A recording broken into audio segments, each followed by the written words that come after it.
What do you think about Call of Duty Black Ops 6 after playing 250 hours of it? Well, that's a loaded question. So you guys came to the video to probably find out what I thought about Call of Duty Black Ops 6 as a whole now that I've played over 250 hours of the game. I can tell you that there's a lot of pros. I can tell you that there's a lot of cons. And we're going to go through some of those. I have a couple for each that I want to talk about. But namely, I want to get this out of the way that there is no perfect game. Even games that like, you know, your Elden Rings, Dark Souls, that kind of stuff, even Wukong. You know, there's a smattering of other games that we could probably name very recently that have been near perfect games and they still have problems, still have glitches, still have things that are wrong with them. I'm not calling Call of Duty by any means up, you know, especially in the last couple of years, I've been very adamant on the channel about it's not a perfect game. It won't be a perfect game. I don't want it to be a perfect game, that kind of thing. But I do want to talk about some good things and I want to talk about some bad things with you guys. So the first thing I want to get into with the pros, I guess we'll start out with, is the enhanced graphics. I feel like the character models and everything are really, really good. I don't believe that this is a game that looks unpolished. Does it look amazing and lifelike and ultra realistic? Absolutely not. And I wasn't looking for that. You know, a first person shooter is meant to be a first person shooter. It's not, you know, the campaign I've heard is phenomenal. I haven't played all the way through it yet, but I've heard it's one of the best campaigns and best graphical campaigns that there's ever been, especially for a Black Ops game or a Call of Duty game in general. Maybe with respect to Modern Warfare, Treyarch sort of holds the gauntlet as far as a good storyline. But that's sort of what I think about the first point. I think the graphics are really cool. I think the realism character models are really good. Gameplay innovations, they introduced a bunch of mechanics. As you guys know, they enhanced the AI. There's a new movement system, an omni movement that lets you sort of sprint either way you want to. And it sort of added a new dive mechanic to the dolphin dives that everybody loves about the Black Ops and Treyarch games. I can't tell you how fun omni movement has been for me. It's changed the way I play. I feel like I'm much more free around the maps. Especially in multiplayer. If you guys watch my streams, I mainly play multiplayer. I will play the campaign in its entirety at some point. Just haven't done it yet. And I will play zombies extensively once I get past some stuff I'm trying to do in multiplayer as far as like dark matter and that kind of stuff. I also really, really like the innovation they've brought to the gunplay. The gunplay feels really, really smooth. Everything about that gunplay it's very fluid. I feel like it's a fair sort of one-on-one altercation. Whoever shoots first with a better gun is going to win the fight, not vice versa. You know, so those are some cool innovations that they've sort of tickled me with, I guess, if that makes sense. I find it interesting. So the next one we're going to go through is obviously the diversive multiplayer stuff they have. I wouldn't say they cater to casual players. If you're playing Call of Duty, especially this day and age, for casualness and just think you can pick up a controller and do really well. I'm talking about like what you used to do back in the day when it was just a casual game. It's become so much more competitive. And I think that's the way that Treyarch, as well as the other two studios, big developers and publishers that develop the games, are sort of moving towards. They want to make it a more of a competitive game, sort of like CSGO, Valorant, that type of thing. They're trying to sort of drive, and they have been for the last, I would say, probably 5 or 6 games. They've sort of geared the competitiveness towards that route versus going the casual experience for the players. And that's just my personal take on it. I feel like it's gotten a lot more fun because I'm a competitive person. And, you know, not to get off topic, but I played professional sports. I played college sports all through. I was a college basketball player all the way through college for 5 years. And then I played overseas. So the competitive nature really speaks to me in these types of games. I'm not a mouse and keyboard player, so I don't play CSGO. And I'm not a mouse and keyboard player, so I don't play Valorant. But you know what I'm saying? Like, the competitiveness is still there, so I enjoy that about this game. And how they're sort of taking that route versus just the casual pick up a controller type of thing. They updated the zombies mode, which I thought was really cool. That's another thing I want to talk about is zombies.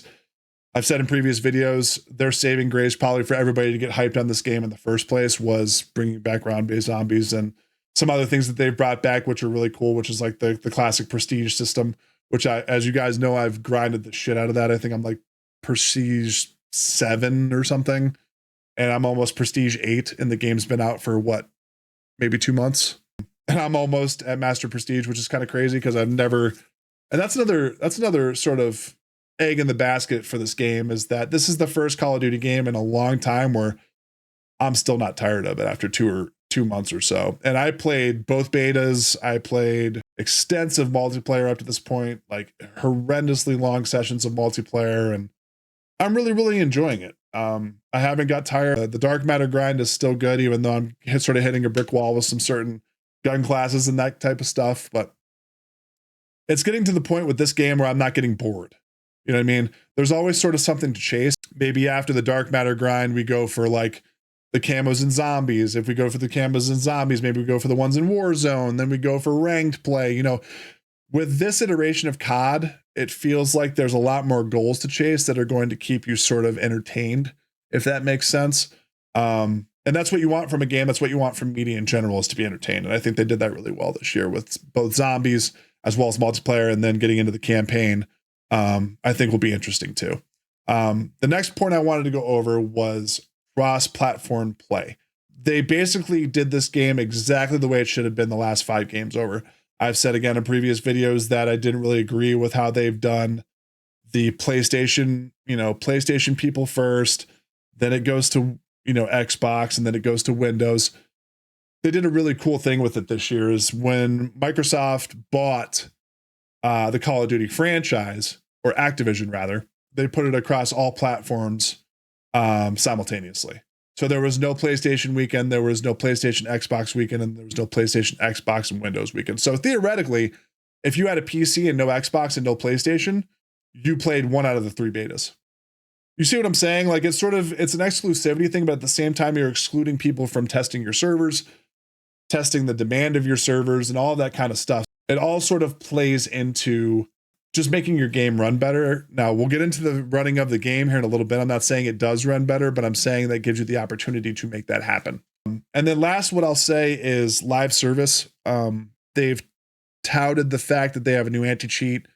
We'll get into that into the cons, I promise, because I've got some stuff I want to say about that and what's come out about it in the last couple of days, weeks, that kind of thing.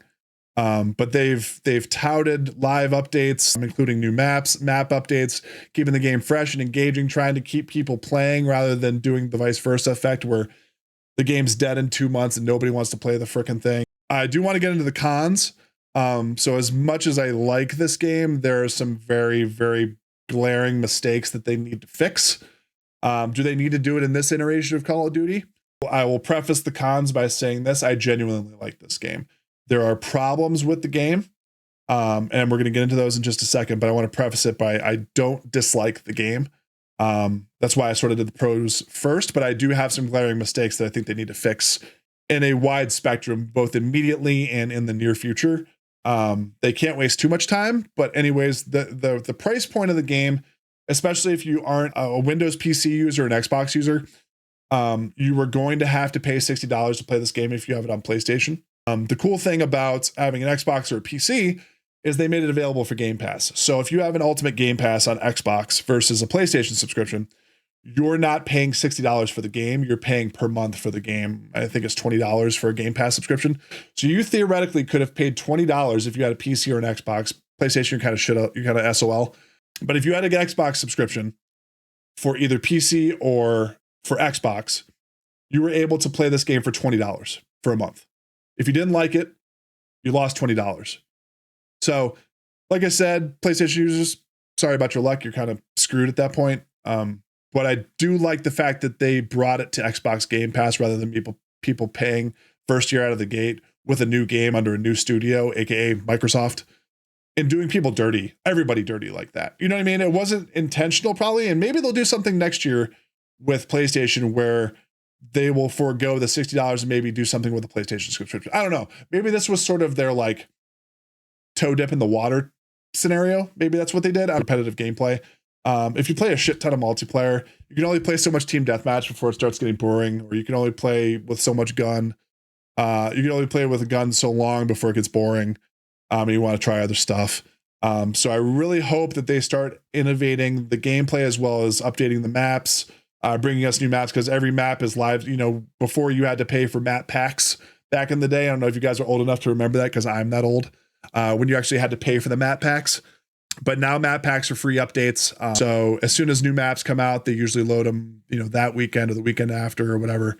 So I hope they keep that up. I hope they keep updating the weapons, giving us new weapons to try, that kind of thing, and building the repository of weapons that you can go through and grind and that kind of thing.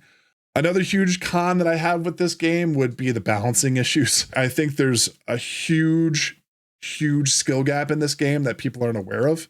And if you are aware of it, it's kind of daunting and a little unbearable for the casual player. You feel like you have to have like the ultimate streaming setup, right? You have to have like the ultimate gaming chair, the ultimate gaming controller, the 3 screens, 3 monitors with the lights and disco ball coming down and all that sort of shit, right? You don't have to have all of that in order for this game to be fun, but I get the argument. I understand it. Because if you don't take this game seriously, like I said, it's sort of turned into the CSGO of PC. Now that CSGO is sort of on the back burner for some people. It's an older game.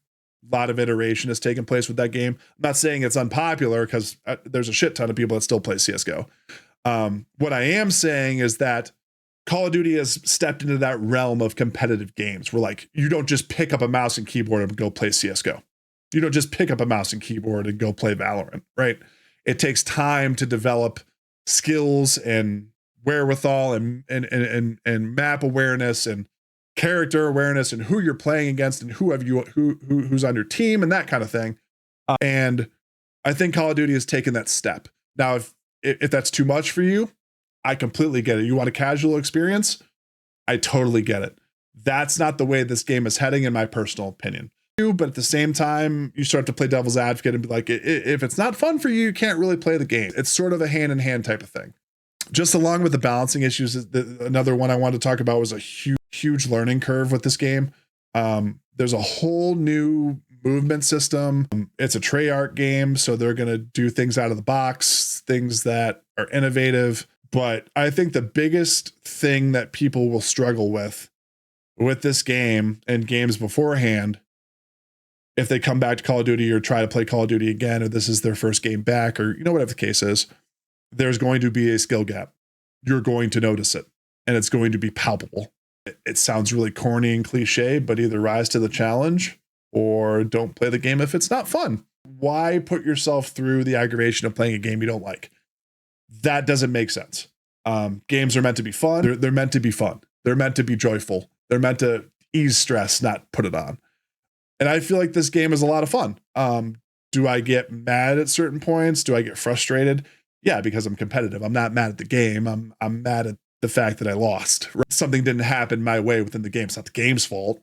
Most of the time, at least for me. But it's never the fact that I'm going to toss my monitor out the window. I might say I'm going to, but I won't do that. The last 2 things I wanted to touch on, last thing I wanted to touch on, is the server issues. But there's a multifaceted. That's why I said last thing a couple things I wanted to touch on last, because it's multifaceted with the server issues. There was a tweet about 2 or 3 days ago, I think, that came out, maybe 4 days ago, maybe a week, that Activision came out and said with Ricochet anti-cheat for season 1 of Black Ops 6, they missed the mark with the Ricochet anti-cheat. Could you been more nonchalant about the fact that you didn't fucking do your job with the anti-cheat? Yeah, it's kind of crazy. I saw that tweet and I was sort of like, do you not think anybody's going to care that you just sort of pushed it aside, that the anti-cheat that you put out for like 3 years is shit on day 1 of your launch with a new company in Microsoft? Not only is the anti-cheat bad in multiplayer, I've heard it's horrendously bad in ranked play. That there's cheaters all over the place. Every single game you get like 1 or 2 cheaters. I've heard in Warzone it's 10 times worse in ranked play. Not that Warzone hasn't always been bad with cheating, but the ranked play I've heard is almost unplayable. I've watched some streamers, Warzone streamers, play the mode, and it's every other game there's somebody aimbotting them or wall hacks, or they kill a cheater and it crashes the lobby and it DDoSes, and it's a fucking mess. They need to do some very, very big quality of life changes to this game, especially online, especially in like the world modes, like, ranked and just regular Warzone. It's getting to the point where if they don't do something about the server issues, the connection and the packaging and all that kind of stuff, it's going to get to the point where it's too much to take and people are going to shy away from the game because they're just tired of dealing with it. Now, does that mean people aren't going to play COD for the rest of their lives? I don't think that will ever be a thing. It's too popular of a franchise, and there's people like me that will play it regardless because I want to see what they're going to do with the next game because I'm a sucker. But I will say that all the cons, I genuinely like the game and I want the game to do well. What I will say is, like I said at the beginning of the video, there are no perfect games. There's nothing that something can improve on or get better at, whether it's graphically, the way the game flows, the hardness of the game, the difficulty of the game, the premise, the story, the narrative, whatever you want to pick out on a game that's, quote unquote crap or trashy. You can make an argument for almost every game that's ever come out that it's not a perfect game. There's something wrong with it. It's lacking in something or something like that. But let me know down in the comments what you guys thought of this video. But I like to think I'm decently good at Call of Duty, and I have been for a while.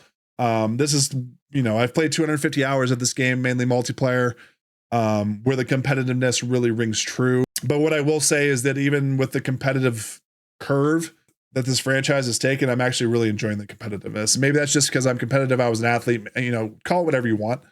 But I really want this game to do well, and I want to see the progression of this game take hold with games in the future. I want this to be a stepping stone because I do think it is a good game. Does it have problems? Absolutely. We touched on them. I think I had just as many pros as I had cons with this game. And I want to see where it goes. I want to see what they do with it. But let me know down in the comments. Make sure to like and subscribe if you guys are brand new to the channel. I would really appreciate that. You guys have been absolutely killing it on live streams. I cannot thank you guys enough for how active you guys have been. I think we got like 8,000 views on one live stream last week. And you guys have just absolutely been killing it. So make sure to like and subscribe. Memberships are also live on the channel as well. If you guys want to join memberships, I think the cheapest one is like 99 cents. And you get like free access to like membership exclusive stuff like videos and shorts and things like that. So if you guys want to do that, that'd be great. Without any further ado, this is your boy Phantxm. I will see you guys on the next video. Take care, guys.